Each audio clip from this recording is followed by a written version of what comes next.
Durante más de 2000 años, en China se han utilizado las enseñanzas de Confucio como guía para la educación, la familia, el gobierno y las relaciones con los demás. Sus palabras también se enseñaron en las escuelas, también fueron estudiadas por los funcionarios y se usaron como base para formar buenos líderes. Sin embargo, las ideas de Confucio no nacieron en una época pacífica.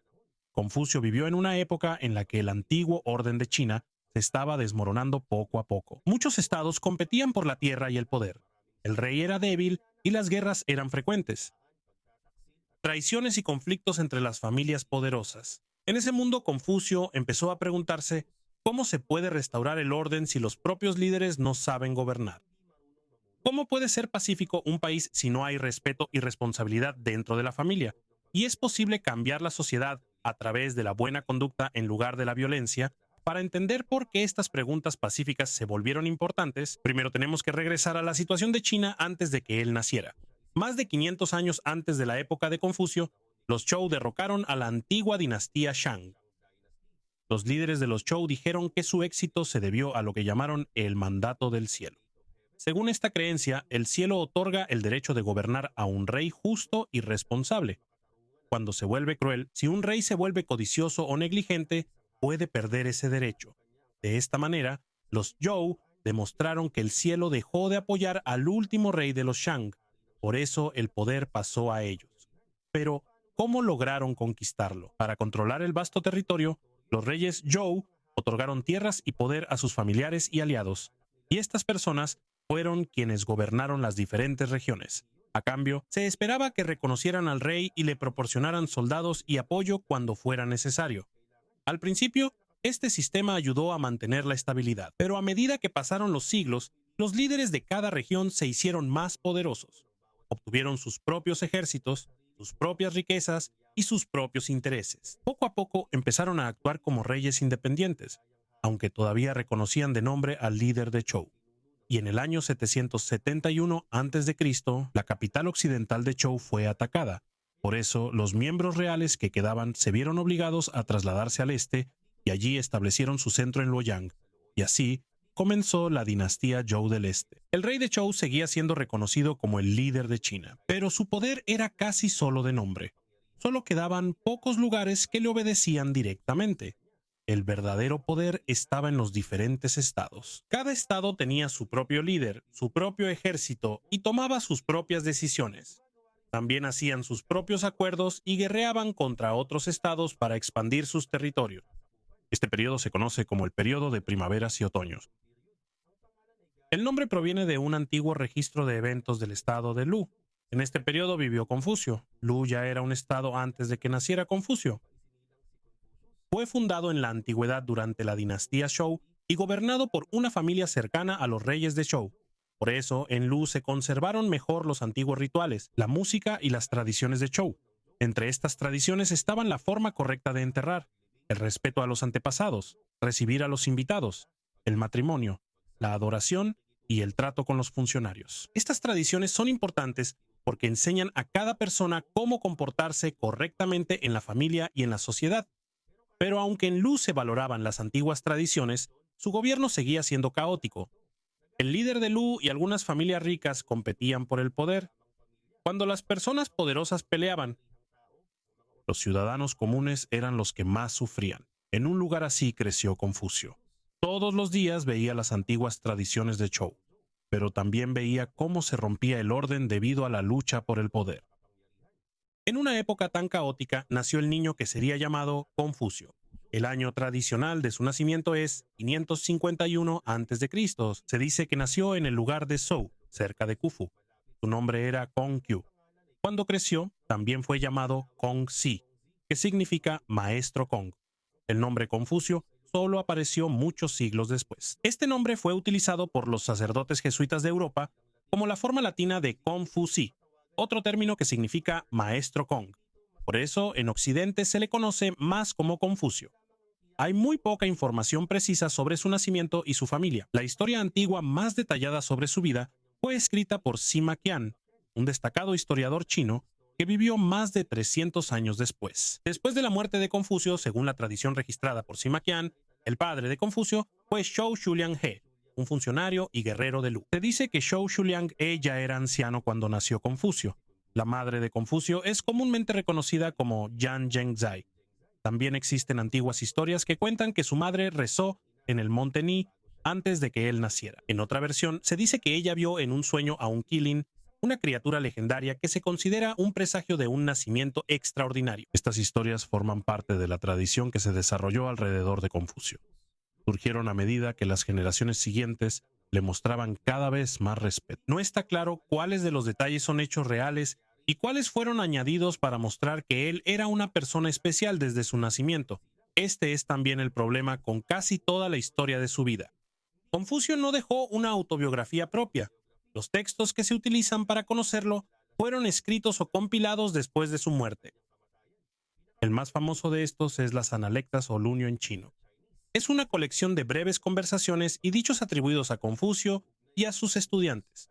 Durante mucho tiempo se creyó que las Analectas fueron recopilados directamente por sus discípulos después de su muerte. Los estudios modernos muestran que el libro pudo haberse formado a lo largo de muchas generaciones. Es posible que algunas partes provengan de lo que realmente dijo, mientras que otras fueron organizadas o añadidas por seguidores posteriores. Esto significa que es necesario ser cuidadoso al separar al verdadero Confucio de la imagen que se creó sobre él después de su vida. Sin embargo, hay algo importante que está claro. Confucio creció en una sociedad que estaba perdiendo la confianza en sus líderes y en el antiguo sistema. Él veía los efectos de la avaricia personal, la mala administración y la falta de respeto por el deber. No nació como príncipe ni como heredero de un estado poderoso. Era un niño que provenía de la parte baja de la nobleza y creció cerca del mundo de los funcionarios, los rituales y el gobierno, pero no tenía suficiente poder para mandar. La falta de este poder fue lo que lo llevó por otro camino. En lugar de depender solo del ejército, empezó a creer que el verdadero cambio debía comenzar en la persona. Para Confucio, un país bien gobernado no se forma primero a través de más leyes. Comienza con personas que saben respetar, aprender, cumplir con su deber y dar un buen ejemplo. Pero antes de poder compartir esas enseñanzas, primero tuvo que enfrentar la pobreza, la pérdida y las oportunidades limitadas de su juventud. El padre de Confucio murió cuando él era niño.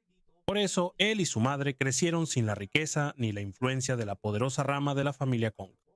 Según las historias tradicionales, Confucio no supo de inmediato dónde fue enterrado su padre. También se cuenta que, cuando era niño, le gustaba usar tazones y otros utensilios ceremoniales. Esto muestra cuán profundo era su interés por los rituales y la tradición. Algunos textos antiguos también describen a Confucio como muy alto y con una forma de cabeza inusual. A pesar de sus limitados recursos, Confucio recibió la educación que normalmente se daba a los hombres que podían servir en el gobierno. Esto incluía las 6 artes, rituales y buenos modales, música, arquería, manejo de carruajes, escritura y matemáticas. El objetivo de estas habilidades era preparar a una persona para su papel en la sociedad y el gobierno. Pero para Confucio no era suficiente tener conocimiento, era necesario usarlo para corregir la propia conducta. Según una declaración que se le atribuye, dedicó su vida al estudio cuando tenía 15 años. Para Confucio, la educación no era solo memorización. Lo que uno aprende debe reflejarse en sus acciones. La persona que estudia sobre la honestidad debe ser digna de confianza. Quien estudia sobre el respeto debe saber reconocer el papel de los demás. Y quien quiere liderar debe primero aprender a gobernarse a sí mismo. Aquí es donde Confucio formó la creencia de que la nobleza no se basa solo en el apellido, la riqueza o el título. Para él, la persona verdaderamente noble se reconoce por la disciplina, el conocimiento, la compasión y el buen comportamiento. Su madre murió cuando Confucio estaba en la última parte de su adolescencia o a principios de sus 20 años, según la tradición. Más tarde supo dónde estaba la tumba de su padre y reunió a sus padres en una sola tumba. Esta historia es importante porque el respeto a los padres y antepasados se convirtió en el centro de sus enseñanzas. Confucio creía que una persona que sabe cumplir con sus deberes familiares está más preparada para ser responsable en la sociedad. A la edad de aproximadamente 19 años, se casó con una mujer comúnmente llamada Lady Qiqiwan. Tuvieron un hijo llamado Kong Li y una hija. Hay muy poca información confiable sobre su vida familiar. Para poder mantener a su familia, Confucio comenzó trabajando en empleos humildes relacionados con la administración de propiedades. Se dice que en una ocasión cuidó el almacén de granos y también administró los animales de una familia poderosa. Estos puestos no eran de alto rango, pero ahí fue donde observó cómo funcionaba el gobierno en la vida diaria. Aprendió que una buena administración también depende de la honestidad de los funcionarios comunes. Si los registros de la cosecha son incorrectos, puede faltar comida. Si se roba el suministro, la gente común es la que sufre. Y cuando un funcionario antepone su propio beneficio, la confianza en el gobierno se destruye rápidamente. Mientras trabajaba, Confucio continuó estudiando historia, música, poesía y los rituales de los Zhou. No le daba pena preguntar a cualquiera que supiera algo que él no sabía. Por esto se le conoció como una persona experta en la tradición y el comportamiento correcto. Poco a poco también aumentó el número de jóvenes que se acercaban para aprender de él. Uno de sus primeros estudiantes conocidos fue Celo, un joven valiente, franco y rápido para actuar. Solía hacer muchas preguntas y a veces incluso contradecía a su maestro. Sus conversaciones muestran el método de enseñanza de Confucio. No solo daba largas explicaciones, usaba preguntas, respuestas cortas, ejemplos y consejos adecuados al carácter de cada estudiante. Confucio poco a poco se convirtió en maestro después de ser un funcionario de bajo rango. Enseñó no solo rituales y tradiciones, sino también el buen carácter. Para él, una persona inteligente sin principios es peligrosa. Una persona así puede usar su conocimiento para engañar, robar o abusar de los demás. Por eso, Confucio no separó la educación de la buena conducta. Enseñó el ren, o trato humano hacia los demás, y el li, o el comportamiento correcto y el respeto dentro de la familia y la sociedad. Tampoco era suficiente para él realizar rituales solo para aparentar ser honorable. La persona que los realiza debe tener un respeto genuino y buenas intenciones. Su conocimiento fue lo que poco a poco lo acercó a los funcionarios y a las familias poderosas de Lu. Ellos necesitaban personas expertas en ceremonias, protocolo diplomático y tradiciones de Zhou. Pero en ese entonces, el gobierno de Lu estaba controlado por tres poderosas familias: Yi, Meng y Shu. El líder de Lu seguía en el trono, pero las tres familias tenían una gran influencia en las decisiones militares y gubernamentales. Para Confucio, estaba claro que el orden correcto se estaba desmoronando.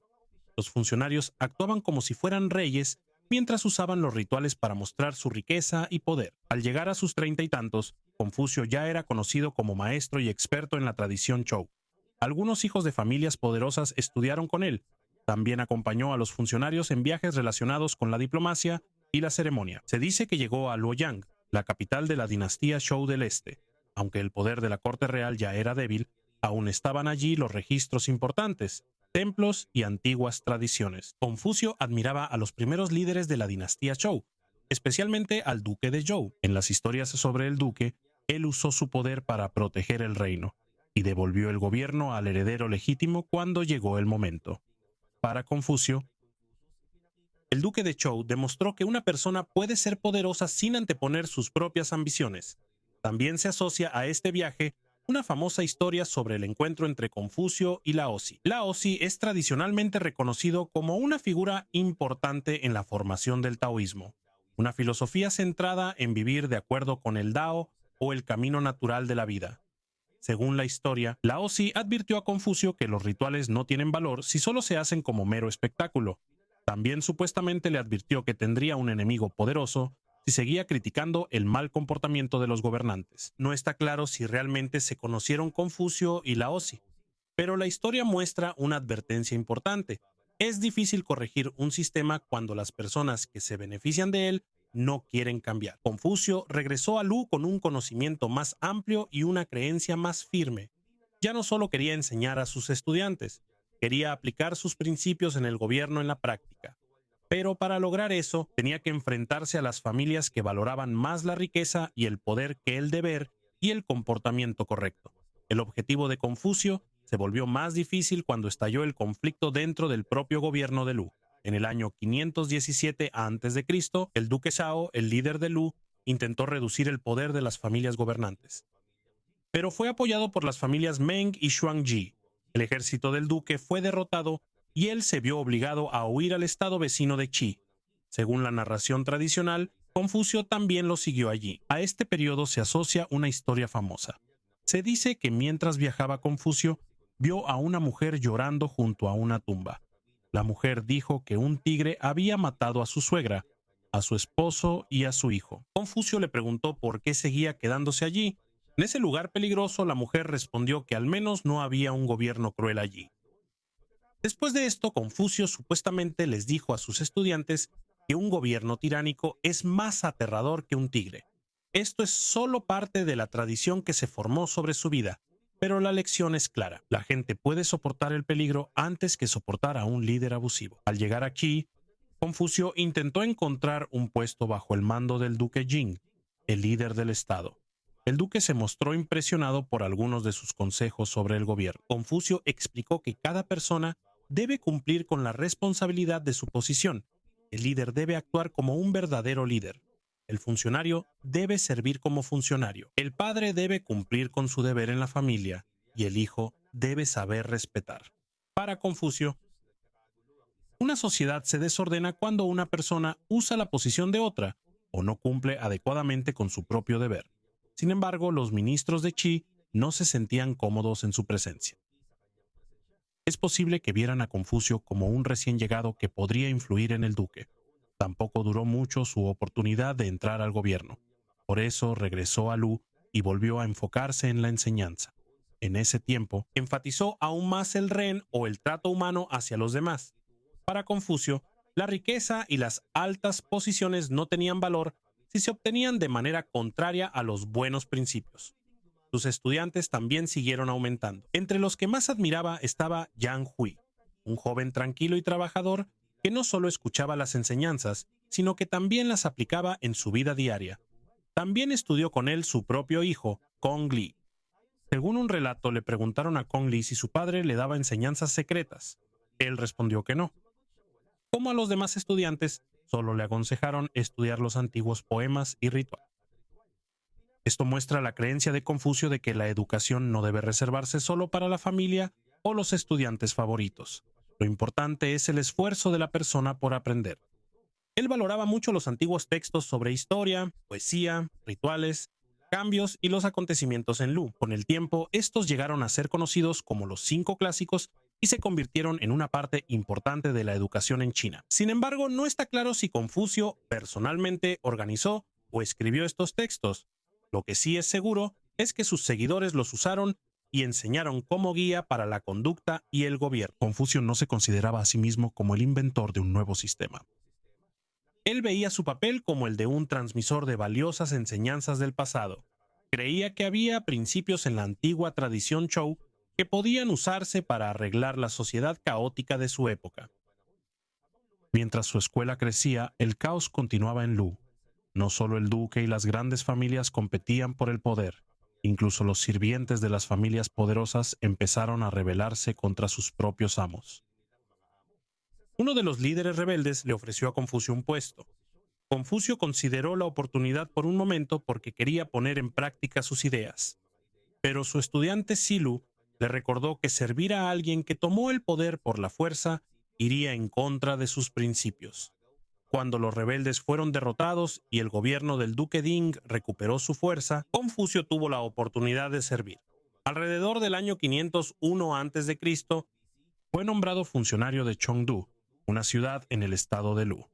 No está claro cuán amplio era realmente su poder. Las historias posteriores también exageraron el éxito de su administración. Sin embargo, la tradición muestra que intentó aplicar en la administración pública lo que había enseñado durante mucho tiempo. Le dio importancia a una administración ordenada, funciones claras, funcionarios honestos y líderes que dieran un buen ejemplo. No creía que una sola ley o un buen dicho pudieran arreglar todo el Estado. Para Confucio, ser líder es difícil porque cada decisión afecta a muchas personas. Es más peligroso un líder que piensa que la mejor parte del poder es no tener a nadie que lo contradiga. Finalmente, a Confucio se le dio la oportunidad de demostrar sus enseñanzas, pero a medida que ascendía en su posición, también se acercaba más al centro del conflicto en Lu. Su deseo de devolver el poder al líder legítimo estaba a punto de chocar con los intereses de las familias más poderosas del Estado. A medida que Confucio ascendía en su posición, llegó la mayor prueba para sus principios: Alrededor del año 500 a.C., los líderes de Lu y Qi se reunieron para resolver su antiguo conflicto. Los dos eran estados vecinos y varias veces habían competido por tierras e influencia. El duque Ding de Lu llevó a Confucio como consejero.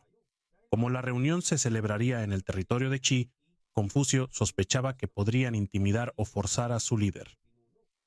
Por eso le aconsejó que Lu también llevara oficiales capaces de brindar protección. Según el relato tradicional, hubo una exhibición de armas mientras los dos duques se reunían. Confucio se opuso porque el espectáculo podría ser usado para intimidar a la delegación de Lu.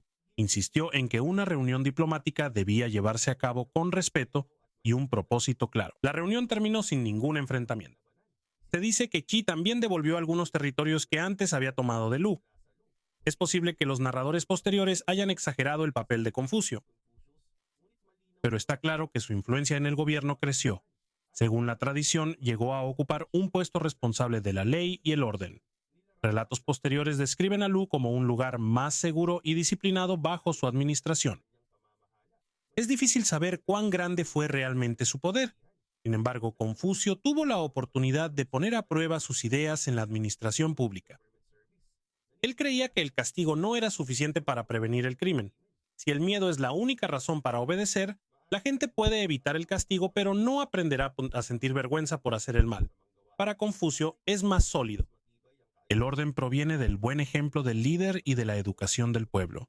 Al mismo tiempo, él apoyó el plan para reducir el poder de las tres grandes familias en Lu. Tenían su propio ejército y ciudades amuralladas que podían usar contra el duque. El objetivo del plan era derribar algunas de las murallas y quitarles a las familias la capacidad de actuar como si fueran un gobierno separado. Algunos aceptaron, pero otros se opusieron. No lograron que todas las familias poderosas obedecieran completamente. Esto mostró la limitación de las enseñanzas de Confucio. Es fácil decir que cada persona debe cumplir con su deber. Es mucho más difícil aplicarlo cuando los oficiales que debían ser disciplinados tienen su propia riqueza, ejército y territorio. No pasó mucho tiempo antes de que la influencia de Confucio también desapareciera en la corte de Lu. Según una historia famosa, el estado de Qi envió caballos excelentes y bailarinas como regalo a los líderes de Lu. Se dice que el duque y los oficiales se entretuvieron en la fiesta y descuidaron sus deberes. Confucio vio que ya no tenían una intención seria de cambiar el gobierno, así que se fue. Puede que la verdadera razón fuera más complicada. Es posible que haya perdido apoyo debido al fracaso del plan para reducir el poder de los clanes. Sea lo que sea que haya pasado exactamente, terminó el breve periodo de su alto cargo. Confucio tenía alrededor de 55 años cuando dejó Lu junto con algunos de sus estudiantes. Comenzó el largo viaje, un viaje que se convirtió en una de las partes más famosas de su vida. Fueron a diferentes estados en busca de un líder dispuesto a escuchar sus consejos. Entre los lugares asociados con su viaje están Wei, Song, Chen y Kai. Muchas historias sobre este periodo fueron escritas mucho tiempo después de los acontecimientos. Es posible que los narradores mezclaran el verdadero viaje, las leyendas y las enseñanzas de los antiguos poemas mencionados. Lo que está claro es que vivió varios años fuera de Lu y no encontró un gobernante dispuesto a implementar su programa. El primer lugar que visitó fue Wei, un estado al oeste de Lu. El líder lo recibió y le dio la oportunidad de aconsejarlo. Sin embargo, también fue recibido con dudas por parte de los funcionarios que podrían perder influencia si su posición se fortalecía. Confucio se fue, pero regresó varias veces a Wei. Su situación no fue estable porque había problemas propios de liderazgo y sucesión de poder en el estado. En otro viaje, fue detenido por personas que lo confundieron con Yang Hu, un antiguo rebelde de Lu. Hay otros relatos que dicen que casi lo matan, lo encarcelan o lo rodean sus enemigos. Es difícil comprobar cada suceso, pero estos relatos muestran que viajar era peligroso en una época en la que muchos estados estaban en guerra y no había un solo gobierno que controlara toda China. A pesar del peligro, Confucio siguió enseñando. Ya no solo daba sus charlas en la escuela, daba lecciones mientras caminaba, descansaba, tenía hambre o esperaba ayuda. Aquí es donde se puso a prueba si realmente podía seguir sus propios principios cuando no tenía posición, dinero ni seguridad. Hubo ocasiones en que sus estudiantes se desanimaron. Le preguntaron si todavía tenía sentido seguir siendo fieles a las buenas costumbres cuando eran las personas malas quienes estaban en el poder. Para Confucio, la bondad no es solo un medio para conseguir trabajo o recompensas. Es un deber mantenerla aunque no se logre el éxito de inmediato. Una persona puede perder su posición, pero no tiene que renunciar a sus principios. Confucio y sus estudiantes tampoco siempre estaban de acuerdo. Silu solía cuestionarlo con frecuencia. Otros incluso entraron al servicio de líderes que no seguían completamente las enseñanzas de su maestro. Esto muestra que la escuela confuciana no era un grupo de personas que pensaban igual. Tenían diferentes puntos de vista sobre la manera correcta de servir en un gobierno caótico. Con el tiempo, Confucio dejó de buscar un alto cargo. Enseñar y preservar las antiguas enseñanzas se volvió más importante para él. En el año 484 a.C. se le permitió regresar a Lu. Ya era un hombre mayor, y habían pasado muchos años desde que tuvo verdadera influencia en el gobierno. Fue aceptado como un maestro respetado y ocasionalmente como consejero, pero nunca volvió al poder que tanto había deseado. Incluso algunos de sus propios estudiantes que trabajaban en el gobierno no siempre seguían sus consejos. Confucio usó el tiempo que le quedaba para enseñar y estudiar los antiguos textos. Tradicionalmente se le asocia con los anales de primavera y otoño, el breve registro de los eventos importantes en Lu. Durante mucho tiempo se creyó que él mismo editó este registro y usó palabras cuidadosamente elegidas para alabar o condenar a los gobernantes. Todavía es motivo de debate entre los estudiosos cuál fue realmente el alcance de su papel. También se le asocia con el Libro de los Cambios y otros supuestos textos antiguos. Es más seguro decir que estos textos fueron importantes para la escuela que se formó a su alrededor, en lugar de asumir que él mismo los escribió o editó todos. A medida que envejecía, sufrió una serie de pérdidas personales. Su hijo, Kong Li, murió. Silu fue asesinado mientras servía en Wei, en medio de una violenta lucha por el poder. Pero lo más doloroso para Confucio fue la muerte de Yang Hui, el estudiante a quien más admiraba. Yang Yi era callado, trabajador y siempre dispuesto a aprender, a pesar de la difícil vida que llevaba. Confucio esperaba que su joven discípulo continuara con sus enseñanzas. Según los analectas, Confucio mostró abiertamente una profunda tristeza por la pérdida de Yang Hui. Detrás de la imagen de un maestro serio, había un anciano que fue perdiendo a las personas más cercanas a él una por una. Confucio murió en el año 479 a.C. a la edad de aproximadamente 72 años. No llegó a ver el gran éxito de sus ideas. En el momento de su muerte, solo era un maestro conocido de Lu que no logró su objetivo de cambiar el gobierno. No fundó ningún reino, no tenía un gran ejército y no fue el funcionario más poderoso de su época, pero sus estudiantes continuaron su labor. Ellos fueron a diferentes estados para enseñar y servir como funcionarios. No todos explicaban de la misma manera las enseñanzas de su maestro. Con el tiempo se formaron diferentes grupos, cada uno afirmando ser el verdadero heredero de Confucio. De estas tradiciones surgieron los siguientes grandes pensadores confucianos. Entre ellos se encuentra Mencio, quien enseñó que las personas tienen una capacidad natural para hacer el bien, y Sun Zi, quien puso mayor énfasis en la educación y la disciplina. Mientras tanto, la política en China se volvió cada vez más violenta. Terminó el periodo de primavera y otoño y comenzó el periodo de los estados combatientes, cuando grandes reinos lucharon por el poder absoluto. En el año 221 a.C., Qin unificó China. El gobierno de Qin utilizó leyes estrictas, castigos severos y un control centralizado. También se asocia al reinado de Qin Shi Huang la quema de algunos libros y el castigo a los eruditos. Aunque se debate el alcance exacto de esto, la dinastía Qin solo duró poco tiempo. Fue reemplazada por la dinastía Han, que gobernó China durante varios siglos. Bajo la dinastía Han, los textos asociados a la tradición confuciana se convirtieron gradualmente en una parte importante del gobierno. Estos se usaron para educar a los funcionarios y para enfatizar el papel del emperador. Los Han no siguieron solo las enseñanzas puras de Confucio. El gobierno combinó el lenguaje moral confuciano, leyes estrictas, rituales y métodos prácticos de control. Sin embargo, Confucio se convirtió en el principal símbolo de un gobierno ilustrado y justo en las dinastías posteriores, y su influencia se expandió aún más. Los textos clásicos confucianos se convirtieron en una parte importante de los exámenes del servicio civil. Los exámenes se usaban para seleccionar a los funcionarios del imperio. Este sistema se fortaleció aún más durante la dinastía Song. A través de los exámenes, muchas generaciones de eruditos estudiaron los deberes familiares. el comportamiento correcto, la historia y la administración según la tradición confuciana. Estas ideas también se difundieron en Corea, Japón, Vietnam y otras partes del Asia Oriental. Cada sociedad tuvo su propia versión. Se usaron las ideas confucianas en la educación, el servicio gubernamental, las relaciones familiares y el respeto a los antepasados. Junto con el respeto, sus ideas también enfrentaron una fuerte oposición.